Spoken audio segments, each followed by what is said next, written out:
अरे फिरोज भाई तुम यहाँ बैठे हो? तुम्हें पता मोहल्ले में क्या हो गया? क्या हो गया भाई? अरे करण भाई ना है, उनके पापा को अटैक आ गया। हमारा नहीं यार, कल तो मेरे पास बैठ के गए, अच्छे खासे थे बिल्कुल। अरे रात ही तो अटैक आया है, मामला सीरियस है, अस्पताल में पड़े। मैं देखने आ रहा था तो मैंने सोचा फिरोज भाई से बता दूं।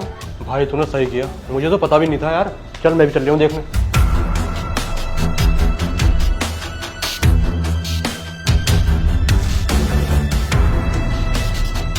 करण भाई कैसी तबीयत पापा की? पापा की तबीयत बहुत ख़राब है, वो आईसीयू में है। भाई मिल सकते हैं पापा से? डॉक्टर ने मिलने को मना किया है। भाई फिक्र मत कर, सब ठीक हो जाएगा, अल्लाह सब ठीक करेगा। भाई दुआ करना पापा जल्दी ठीक हो जाए।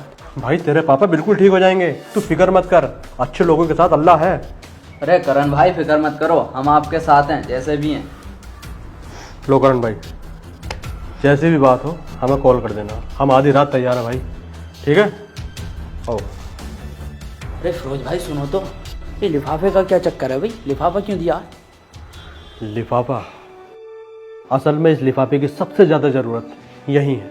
लोग शादी ब्याह में देते हैं लिफाफे, अच्छी बात है, पर शादी ब्याह का टाइम फिक्स होता है, डेट फिक्स होती है, वो अपना इंतजाम कर लेते हैं। मेरे भाई बीमारी कभी बता के नहीं आती है, इसका कोई टाइम फिक्स नहीं होता है, ये अचानक हमारे ऊपर आती है, तो सबसे ज़्यादा पैसे की ज़रूरत यहाँ पे होती है, इसलिए मैंने लिफाफा दिया। सही कह रहे हो फिरोज भाई, मैं भी लिफाफा देकर आता हूँ। मेरे दोस्तों, आप भी कभी किसी को हॉस्पिटल में देखने के लिए जाएं तो प्लीज़ एक लिफाफा अपनी हैसियत के हिसाब से लेके जाएं, हो सकता है आपका वो लिफाफा किसी की ज़िंदगी बचाने का सबब बन जाए। तो दोस्तों वीडियो अच्छी लगी हो तो वीडियो को शेयर ज़रूर करना, लाइक करना मत करना, पर शेयर ज़रूर करना, ताकि ये नई शुरुआत लोगों तक पहुँच जाए।